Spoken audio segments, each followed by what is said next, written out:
What happens when a respected neighbor plants flowers outside his house and a fake inspector is called in to deal with him? You won't believe how his response turns the whole neighborhood upside down and shakes the system to its core. Let me tell you something about peace and quiet. It's a luxury, not a guarantee. Especially when your neighbor is a walking disaster with a clipboard and a god complex. They call her Karen. I call her the HOA queen of pettiness. Now, I've been living on this land for 27 years. Raised my kids here, built my toolshed with my own hands, planted every tree, every bush. My wife, God rest her soul, used to say, when you plant something with love, it grows with pride. So that's what I was doing that morning, planting. It was Saturday. Sun was out, birds were chirping like they had somewhere to be. I was out front, kneeling in the dirt, putting in some red azaleas along the mailbox. Had my wide-brimmed hat on, gloves caked in mud, old jazz playing low on the radio from my garage. Felt like a moment. One of those simple, good-hearted moments you don't write down but you remember forever. Then she showed up. I didn't even have to look up, her perfume hits before she does. Some kind of chemical floral mix that smells like courtroom depositions and misplaced anger. Well, she said, all puffed up and nasal, arms crossed like she was auditioning to be the sheriff of the sidewalk. That flower bed isn't HOA approved, sir. I looked up real slow, not because I was scared, I just wanted to soak in the nonsense. You mean to tell me, I said, squinting, you came over here to fight with me over flowers? I came over here because you were violating neighborhood aesthetic codes, Article 4, Section B. Your mulch color is non-compliant. Y'all. She was serious. Now mind you, I don't even live in an HOA. Our block tried to join back in 2003, but I was one of the 7 who voted no, and that was the end of it. But Karen? She's been playing pretend president ever since. I chuckled and said, you must be confusing this with Step Forward. We ain't got no HOA, and even if we did, I'm not about to let you regulate my flower bed like it's government property. Her lips twitched like she just swallowed a lemon whole. Well, if you're not going to comply, then maybe a formal inspection will motivate you. I didn't know what that meant yet. But trust, it wasn't the kind of sentence that ends with common sense. That afternoon, I went inside, washed my hands, made myself a cold glass of sweet tea. My knees ached and my back was sore, but my soul? Peaceful. I figured she was bluffing, throwing her usual fit because someone dared to use creativity on their own land. Wrong. 2 days later, a shiny black SUV rolled up outside. Had an official-looking decal on the side that said Municipal Code Enforcement. Out stepped a man in a stiff gray shirt, aviator sunglasses, and a tool belt that had clearly never seen a day's labor. He looked like he'd been playing dress-up in his uncle's garage. He marched up to my door like he was holding a warrant. Knocked with the kind of confidence only a fool or a fraud would have. I opened slow. Can I help you? Good afternoon. We received a report of non-compliant yard structures and unauthorized landscaping on this property. I blinked. You mean my flowers? He cleared his throat. Among other things. Now here's the part where my eyebrow went way up. Real code enforcement doesn't show up unannounced without a badge or proper ID. So I asked for credentials. He flashed a laminated card that looked like it was printed at Office Depot. I narrowed my eyes. What city department you with? He hesitated. We're under a private municipal subcontract. That's code for absolutely made up. I said, you're not with the city. You're with Karen. He didn't answer. Just said, you have 48 hours to correct the violations or you may face penalties. I stepped onto my porch, crossed my arms, and looked him dead in the face. Sir, this house is mine. This land is mine. I've got titles, deeds, and more legal standing than your homemade badge. Now get off my porch before I report you. He left. Not before snapping some photos, probably for Karen's scrapbook of crimes that don't exist. That night, I couldn't sleep. Not from fear, from anger. See, it's one thing to be annoying. It's another to try to make someone feel powerless in their own home. That kind of thing? It eats at you. I sat on the couch with the lights off, thinking back to all the little digs and jabs she'd thrown at me over the years. Complained when my grandkids played in the front yard. Reported my grill as a fire hazard. Left anonymous notes about my porch light being too bright. Always smiling like butter wouldn't melt in her mouth, but undercutting every neighbor that didn't fit her perfect little fantasy of suburbia. And let me be clear, I wasn't the only one. The Johnsons got harassed for putting out Halloween decorations too early. The Lius got a nasty letter about leaving their recycling bins out for more than 12 hours. Karen had made it her mission to be the moral compass of a neighborhood that didn't ask for one. But sending a fake inspector? That was new. That was escalation. That was war. So I got out my old camcorder from the closet. I used to film weddings back in the day, still knew how to work a lens. I charged the battery, set it on the porch, aimed it right at the street. Then I called my nephew Troy. Troy's a freelance journalist. Used to write for a local paper until it got bought out. These days, he runs a YouTube channel called Neighbor Watch, exposes housing scams, shady code enforcement, corrupt landlords. His last video got 500,000 views. Troy, I said, I got a neighbor story that'll make your subscribers foam at the mouth.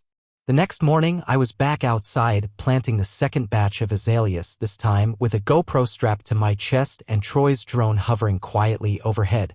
Sure enough, around 10:45, here came Karen. Clipboard in hand, mouth already loaded. Still out here breaking the law, she said, smiling like she was on a game show. I didn't say a word. Just looked at the GoPro. Then back at her. She paused. Is that a camera? Yup. She blinked. You can't record me without my permission. Oh, I'm standing on my land and you're trespassing. You gave permission the second you stepped on my grass. Smile for the internet. We're only just getting started, but trust me, it's about to get a whole lot worse. Stick around to see what happens when Karen crosses a line that can't be uncrossed. Let me tell you something about people like Karen, they don't back down even when they're dead wrong. No, folks like her double down. They dig their heels into nonsense like it's holy ground and they will climb a tree just to tell you your ladder is crooked. I knew the moment I turned the camera on her, she was going to come back louder, angrier, and with more fake authority than ever before. And I was right. But what she didn't know, what she never considered, was that this old man wasn't playing checkers. I was playing chess and I'd already moved my queen. Now, remember my nephew Troy? The journalist with a grudge against fake power? By the time the sun set that evening, he had already started digging. His fingers were faster than gossip at a barbershop. He found out that our so-called inspector was not only not licensed, he wasn't even employed. Turns out he was Karen's cousin, a failed contractor who had his license pulled 5 years ago after a shed incident. That's all I needed to hear. Anyone who can't build a shed without it falling over doesn't get to judge my flower beds. Troy called me the next morning, his voice tight with excitement. UNC, this ain't just your average HOA nonsense. I ran his plates. That car he pulled up in? Registered to Karen's husband. I leaned back in my recliner and let out a low whistle. You're telling me the inspector is family? And not just family. Dirty family. I got screenshots, receipts, public complaints, the works. Now I'm not the kind of man who rushes into drama. I'm too old, too tired, and frankly, too seasoned to be caught on video hollering like a teenager. But this wasn't drama. This was a matter of principle. This was about standing up to someone who thought her privilege gave her permission to make life miserable for everyone else. And I was done letting it slide. So I told Troy, set the date. We're going public. That afternoon, just as I was patching a spot in my fence, I heard that familiar perfume slap in the air again. Here she came, Karen, power walking like she was late to a town hall meeting nobody invited her to. Excuse me, she called, her voice pitching up like a boiling teapot. I didn't even turn around. You can excuse yourself right back up that driveway, Karen. You've been filming me. That's harassment. And you've been impersonating city officials. That's a crime. That shut her up for a beat? But only a beat. My cousin is a legitimate inspector. He failed 3 certification exams and got caught charging seniors for fake permits. That's not an inspector, that's a scam artist. Now, I could see it in her eyes, panic, followed by the stubbornness of someone who's been right too long to admit she's wrong now. She sniffed, squared her shoulders, and said, "You're just trying to stir up trouble because you can't handle a little structure in this neighborhood." Oh, structure? Lady, this ain't military housing. I chuckled. Structure? You mean that imaginary HOA that only exists in your notebook? Her voice dropped to a hiss. People like you never respect rules. Now hold up. I felt my spine straighten and I stepped toward her, slow and measured. You want to run that back? She blinked, caught off guard. People like me? I said, voice calm but sharp. I'm a retired school principal. I've taught hundreds of kids to follow rules and stand up for what's right. I pay my taxes on time. I built this house with my own hands. And you think because I plant flowers without your say-so, I'm the problem? She stammered. I didn't mean it. Yeah, you did. And now you're gonna find out that respect goes both ways. She turned and stormed off, but not before Troy, sitting on my porch sipping coffee, caught the whole exchange on video. He lifted his phone and gave me a slow nod. That's going viral. 2 days later, it did. The video hit 40,000 views in the first 12 hours. By day 3, it had passed 100K. It showed Karen confronting me, yelling about mulch, then me calmly calling out her nonsense. People in the comments were outraged. Folks were saying things like, "This man's a legend. We all got a Karen like this on our street. She really said people like you? Nah, she messed with the wrong one. Where do I donate to this man's flower fund?" But I wasn't in it for the likes. I was in it for justice. And it wasn't over. See, the morning after the video blew up, guess who showed up again? That same cousin, fake Inspector 2.0, except this time he brought paperwork. A sad-looking printout that claimed I had been cited for unauthorized soil manipulation. Now, I'm no lawyer, but even I know dirt ain't illegal. I stepped onto my porch and waved at the drone overhead. "You brought the wrong papers, partner. And you're on candid camera." He tried to act tough. "You're interfering with a municipal process. And you're impersonating a public official." He puffed up like a frog, but I didn't back down. "I already sent your name and plate to the actual city office. They're watching. And so is the internet." His face fell like bad drywall. He left fast. That same afternoon, 2 real officers came by. Not to arrest me, to interview me. Turns out Karen's cousin had done this before in another neighborhood across town. Posing as an inspector, making up rules, and threatening elderly homeowners until they paid bogus fines. I gave them everything. Footage, names, timestamps. And I told them this ain't just some prank. This is harassment. This is manipulation. And it's being done under the cover of a fake association that nobody ever agreed to. They nodded, took their notes, and said the words I'd been waiting to hear: "We're opening an investigation."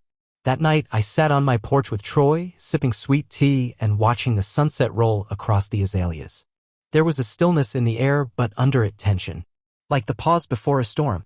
And as I looked out at that street, I realized something. This wasn't just about me and Karen. This was about every neighbor she'd bullied. Every note she left. Every threat she made. Every time she acted like this whole block belonged to her. And for the first time in years, I felt something I hadn't felt in a long time. Purpose. We are on the edge of something big. What happens next will flip this entire situation upside down. This is the turning point, and you do not want to miss what comes after. You ever been so mad, your hands feel steady? Not shaky. Not sweating. Just ready? That's the kind of mad I was. Calm. Controlled. Calculated. Because now it wasn't just about flowers or fences or even some fake cousin in a wrinkled uniform. It was about something bigger. It was about dignity. About not letting some self-appointed queen of the cul-de-sac turn my home and my life into her playground. So I did what grown folks do when they're done playing nice. I opened my phone, called every local news station I could find, and said 6 words they don't hear every day. "I got a story for you." Now let me tell you, nothing gets reporters moving like the words "fake city official caught on tape." Troy edited together a 5-minute highlight reel: Karen shouting, her cousin threatening citations, the whole mess. Within 24 hours, we had 2 vans, 3 cameras, and 1 very caffeinated reporter parked across from my driveway. And just like that, the world was watching. That morning, I woke up early, brewed a strong pot of coffee, and put on my best Sunday shirt.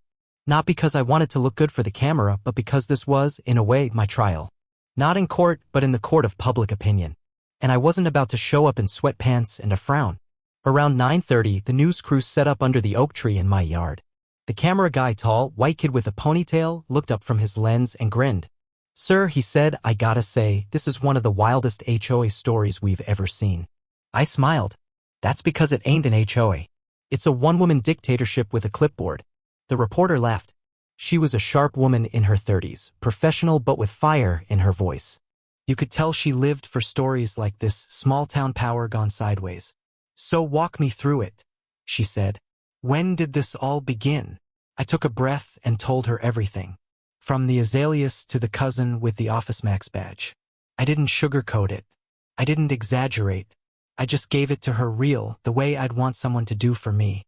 Troy stood nearby, arms crossed, proud as a preacher on Easter Sunday. Then, right on cue, Karen came marching down her driveway like she heard the word spotlight in the wind. Full makeup, blouse ironed to military crispness, clipboard in one hand, a stack of code violations in the other. She didn't walk. She strode, like she thought the cameras were here for her. "Excuse me," she said, loud and shrill. "You're trespassing on private property." The cameraman didn't even blink. "We're standing on Mr. Harper's lawn, ma'am." She whipped toward me. "You brought the news out here? Seriously?" I looked her dead in the eye. "You brought the fake inspector. Let's talk about that first." Now the reporter turned to her.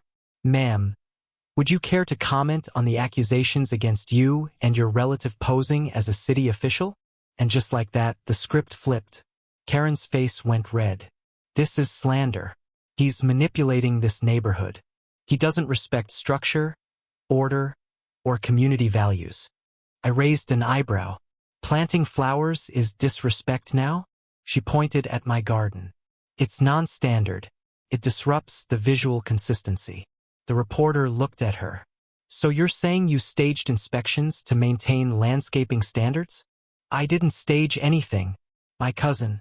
He volunteers with local planning." "Ma'am," the reporter said, cool as a breeze, "there is no record of your cousin working for the city. In fact, he's under investigation in 2 other counties for impersonating an inspector." That stopped her, just for a second. Then she shifted tactics. "He's turning everyone against me. I've been trying to keep this neighborhood respectable for years." "And by respectable," I said, "you mean under your control." She froze. I continued, my voice steady. "You report people for flags you don't like. You stalk front yards. You tell people their wind chimes are too loud and their kids play too rough. What you're doing isn't about rules. It's about power." There was silence for a beat. Then the reporter, sensing the shift, leaned in. "Why do you feel the need to enforce rules that don't legally exist?" Karen opened her mouth, then closed it. She looked at the camera, really looked, and for the first time I saw it. The panic of someone who'd always controlled the narrative, now losing it. That night, the news piece aired at 6 o'clock. It wasn't sensational. It was respectful but direct. They showed both sides, Karen's claims of neighborhood standards, and my footage of fake inspections, threats, and confrontations. But you didn't need a narrator to know who the villain was. It was all in the body language, the tone, the way Karen barked orders versus the way I stood calm, steady, and tired of the nonsense. By 7 o'clock, my phone was blowing up. Neighbors texted. Strangers emailed. One woman from 3 states over sent me a picture of her azaleas with the caption, "Plant on, brother." But not everyone was cheering. At 8:15, I heard a knock. Not a Karen knock, this was firmer. Authority in it. I opened the door to find a man in a real uniform. Badge, clipboard, city seal. This time, the real deal. "Mr. Harper?" he asked. "We've officially opened a case file on reports of harassment and impersonation by your neighbor and her associate. We'd like your cooperation in pressing formal charges if it comes to that." I didn't smile. I just nodded. "Finally," I said, "someone who speaks the law, not just weaponizes it." The next morning, Karen's front yard was quiet. No clipboard. No cousin's SUV. No loud footsteps stomping across property lines like she paid for every square inch. I took my coffee to the porch, watched the sun rise over the garden she once tried to erase. And for the first time in a long time, it felt like home again. But deep down, I knew this wasn't over. Not really. People like Karen don't just give up. They retreat, reload, and reappear. But now, I had the neighborhood. I had the facts. And I had something stronger than any clipboard or fake citation. I had the truth. This was the turning point, but the fallout? That's coming next. You've seen the rise. Now stay tuned to witness the fallout that nobody saw coming. You ever stand outside right after a summer storm? Air thick, grass slick, sky split open like someone wiped the slate clean. That's what it felt like the morning after the broadcast. Except this storm hadn't been made of thunder and rain. It had been made of silence finally breaking. Of a whole neighborhood realizing they weren't crazy. They'd been controlled. And suddenly, the silence was gone. That next week, everything changed. It started small. People I hadn't talked to in years were waving from across the street. Kids were riding their bikes again without their parents checking the window every 5 minutes. And for the first time in over a decade, old Mr. Llewellyn, 2 doors down, who hadn't spoken more than 2 words since his wife passed, showed up on my porch with a tin of cornbread and a story about how Karen once fined him $50 for excessive birdseed. "She said I was luring pigeons on purpose," he muttered, shaking his head. Like I was plotting something. I couldn't help but laugh. Not at him, just at the sheer ridiculousness we had all accepted as normal. And maybe that was the saddest part, how much we'd let slide. By Thursday, City Hall had officially confirmed that Karen's cousin, Inspector Ron, as Troy had dubbed him, had violated multiple municipal codes. He wasn't just being investigated. Charges were filed. Impersonating an officer. Fraud. Harassment. The moment the press release hit the wire, Karen went radio silent. Her porch light stayed off. Her blinds stayed shut. And the clipboard? Gone. Just like that. Like it had never existed. But the damage had already been done.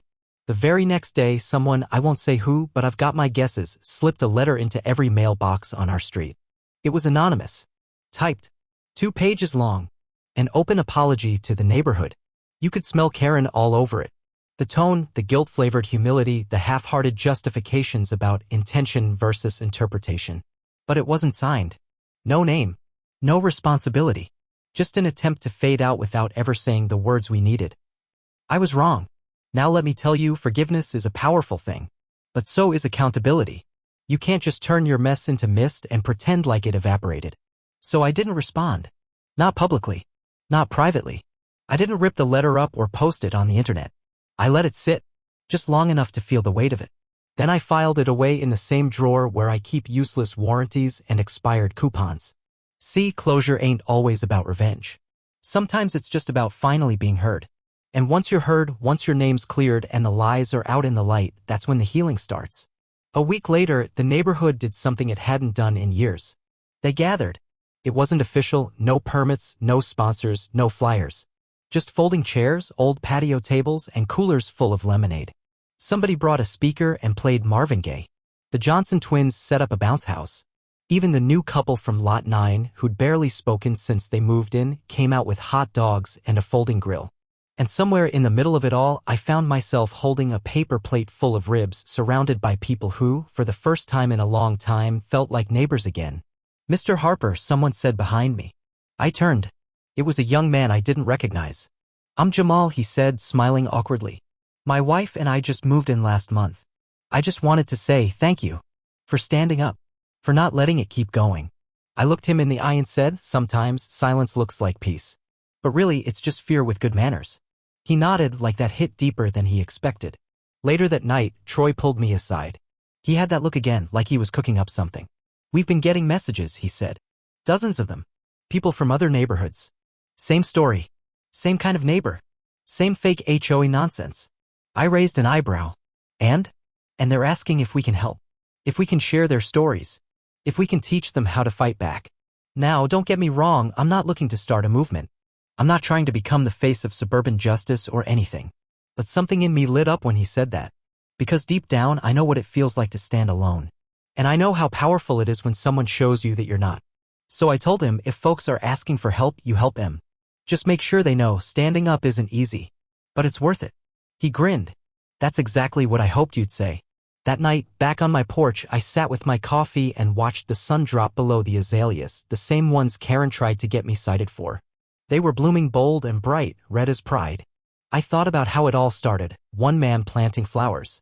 One woman who couldn't handle not being in control. And a lie that almost turned into law. But more than anything, I thought about the moment I turned on that camera.